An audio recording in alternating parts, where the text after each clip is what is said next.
안녕하세요. 저희는 10분 노트 서비스를 만든 RMJJ 팀입니다.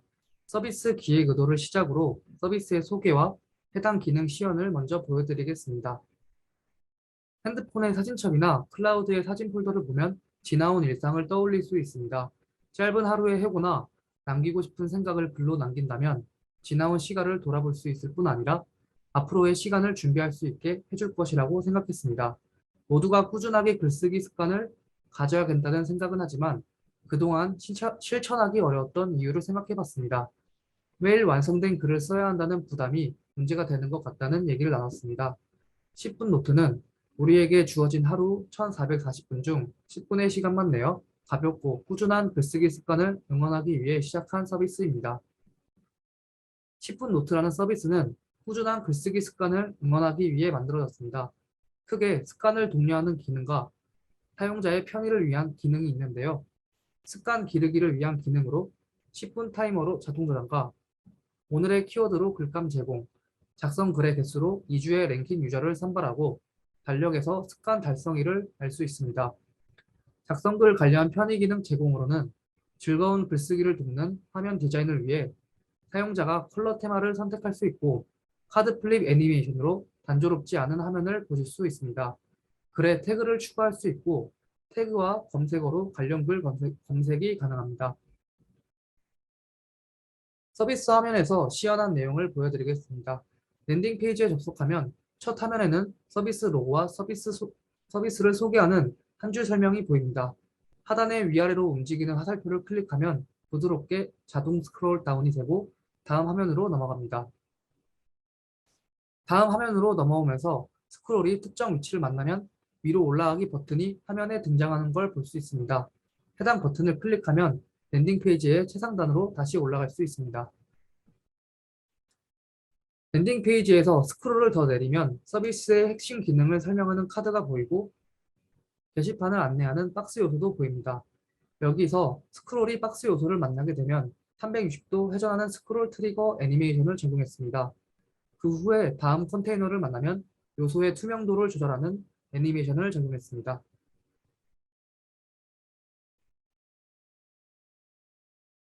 10분 게시판에서는 10분 노트 서비스에서 글을 가장 많이 쓴 상위 랭킹 유저를 뽑아 소개합니다.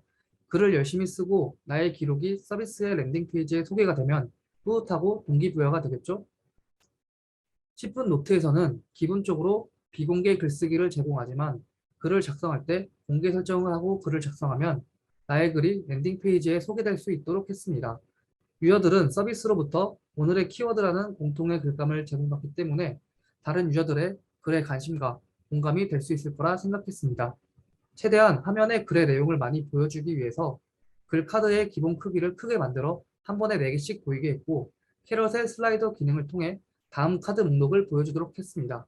좌우 화살표 아이콘을 클릭하면 카드 목록은 무한 회전하게 됩니다.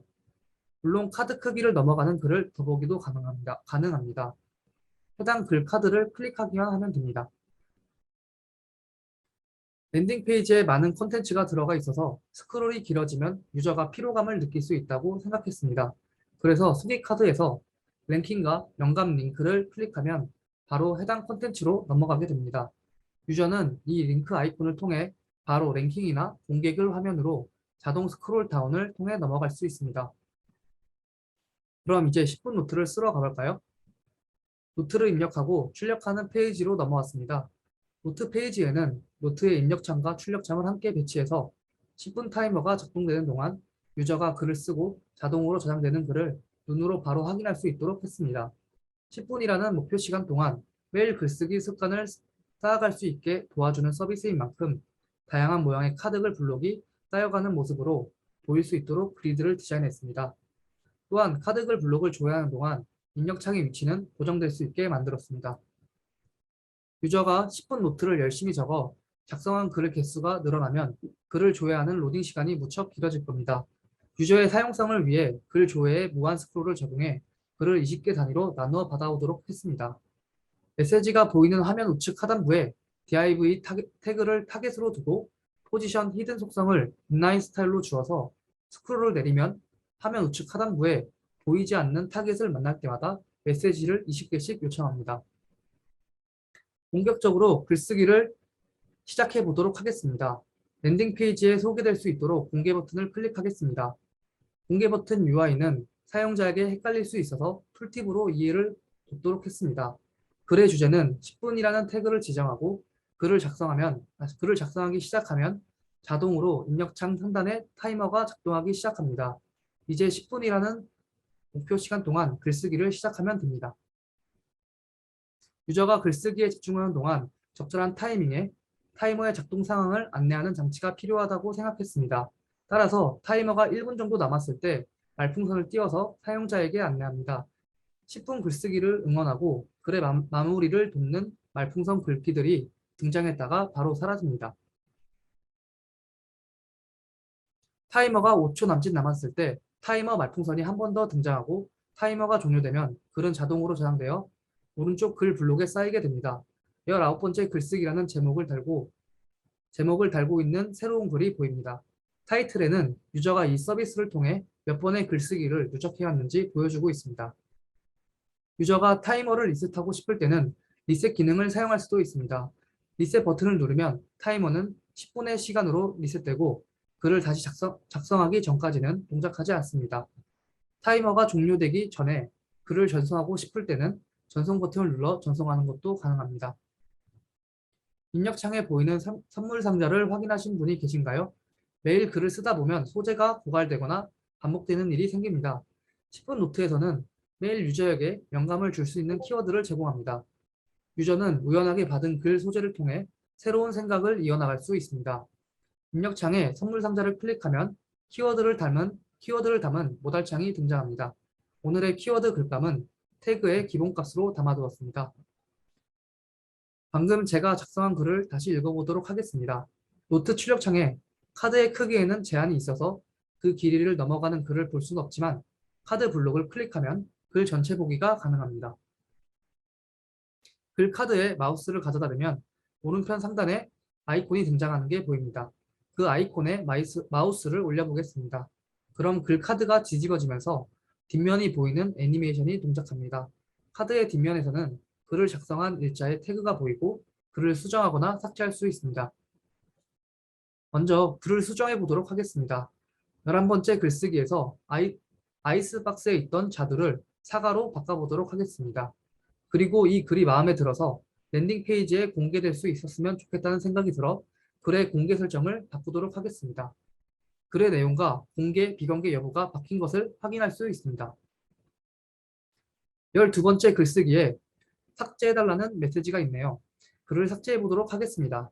현재 휴지통은 비어져 있는 상태인데 글을 삭제하는 순간 휴지통에 들어가는 것을 확인할 수 있습니다.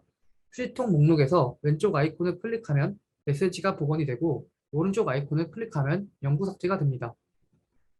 카드 뒤집기 애니메이션을 진행할 때 뒷면에 고양이 캐릭터가 빼곤 보이죠? 유저는 컬러 테마를 변경해서 노트를 작성할 수 있습니다.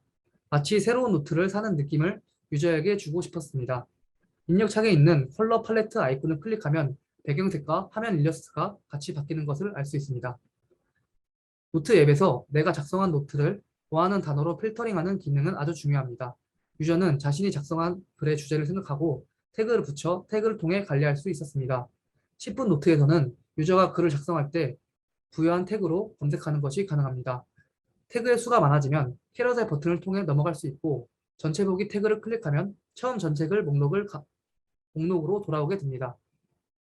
검색바를 통한 검색으로 내가 쓴 글의 내용을 기반으로 필터링하는 것도 가능합니다. 검색어를 입력하고 엔터를 누르면 해당 단어를 가진 카드가 필터링됩니다. 검색 이후에 오른편의 X 아이콘을 통해서 필터링을 해제할 수도 있고 백스페이스 키보드 자판으로 검색어를 지우면 자동으로 필터링이 해제됩니다. 습관을 쌓을 때 가장 중요한 것은 나의 기록을 직관적으로 보는 것입니다. 10분 노트에서는 달력의 스탬프를 통해 습관 트래킹을 할 수 있도록 만들었습니다. 노트 페이지에서 양옆으로 움직이는 화살표 아이콘을 클릭하면 습관 분석 페이지로 넘어가게 됩니다. 유저가 글을 작성한 날짜를 시합해 연필 스탬프로 찍어 보여주고 있습니다. 글을 작성하면 오늘 날짜에 연필 스탬프가 찍히는 것을 볼 수 있죠. 다음 월로 넘어가는 것도 가능합니다. 이 페이지는 잘못된 접근을 한 유저에게 보여주는 에러 페이지입니다. 이상으로 기능 시험 파트를 마무리하도록 하겠습니다. 다음은 저희 RMJJ 팀이 프로젝트를 하면서 어려웠던 점입니다. 프로젝트를 진행하면서 느꼈던 문제점은 브랜치 관리가 잘 되지 않아 팀원들이 힘들게 작업했지만 작업한 코드를 멀지할 경우 에러가 나는 경우가 많았습니다. 이 문제를 직면했을 때 팀원들과 회의를 통해 하나의 기능을 구현할 때 로컬의 대부 브랜치를 상속받아 새로운 기능 브랜치를 추가하면서 작업하여 해결하기로 하였는데, 작업을 하면서 브랜치를 추가할 때 대부 브랜치를 활용하지 않고 작업한 브랜치에서 새로운 브랜치를 추가하면서 작업하게 된 경우가 있었습니다. 그러다 보니 작업한 코드에서 에러가 난 경우 새로운 브랜치 또한 문제가 생길 수밖에 없었습니다. 또한 git 스태시의 잘못된 사용법 수치로 임시 저장한 내용을 다시 가지고 오지 못해 코드를 재작성하는 일도 있었습니다. 이런 아쉬웠던 점을 개선하기 위해 다음에 협업을 할 때는 브랜치를 추가할 때 항상 기플로 최신화된 대부 브랜치를 상속받아 추가하고, 기능 구현이 완료된 브랜치는 멀지 후 삭제하여 불필요한 브랜치를 삭제하거나 정확한 긴 명령어를 숙지하여 사용하는 것이 원활한 협업을 할 수 있다고 느꼈습니다. MySQL에 자동으로 생성된 유니크 키 제약 조건의 에러를 어떻게 해결했는지 말씀드리겠습니다. 하나의 글 에세이는 사용자가 만든 태그를 최대 3개까지 가질 수 있습니다. 테이블의 에세이 태그는 에세이와 태그의 조인 테이블로 에세이와 태그의 프라이머리 키를 F키로 갖습니다. MySQL은 입력한 소스 테이블과 목적지 테이블로 외래키의 제약 조건을 만들고, 이렇게 생성된 F키는 위의 그림과 같이 알아서 유니크 키로 설정됩니다. 위와 같이 유저 아이디가 1인 사용자의 글 1번에 태그 3개를 갖도록 만들고 싶었습니다. 그런데 essay 아이디는 essay 태그 조인 테이블 내에서 유일해야 하기 때문에 제약 조건 위배로 입력이 되지 않습니다. 이런 문제를 해결하기 위해 처음 설정된 외래키 제약 조건과 유니크 키 조건을 삭제 후 인덱스 값을 갖지 않도록 다시 외래키 조건을 추가하는 것으로 해결되었습니다.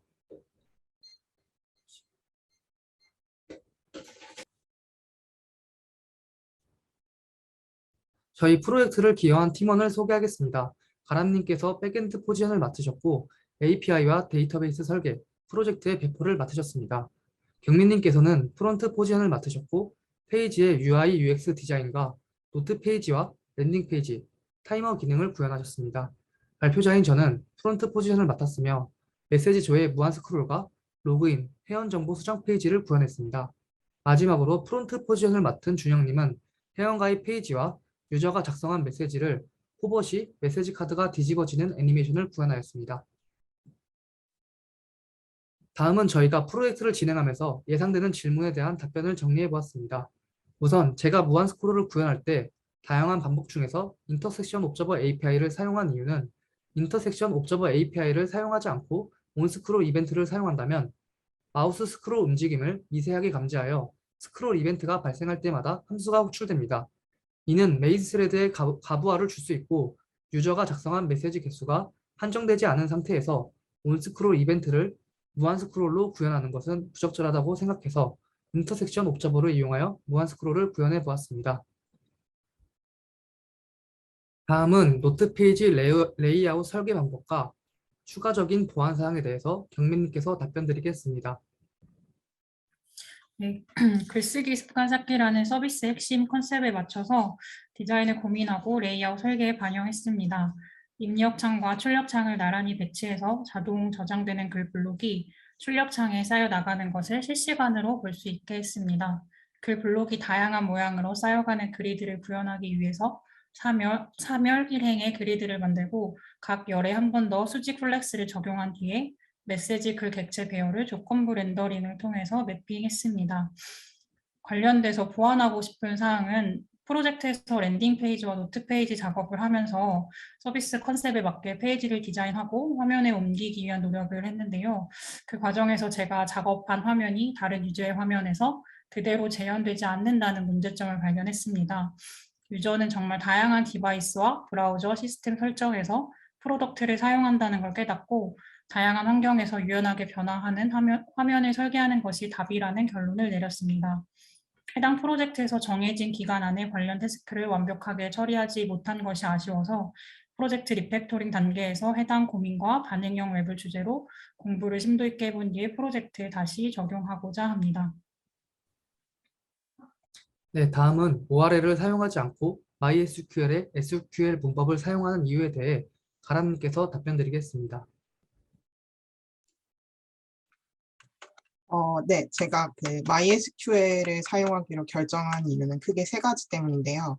첫 번째는 ORM은 초반에 애플리케이션 코드에서 관계 설정을 하는데 시간이 많이 소요되는데 백엔드 작업을 저 혼자 하기 때문에 빠른 작업을 위해서 ORM 말고 MySQL을 사용하기로 결정했습니다.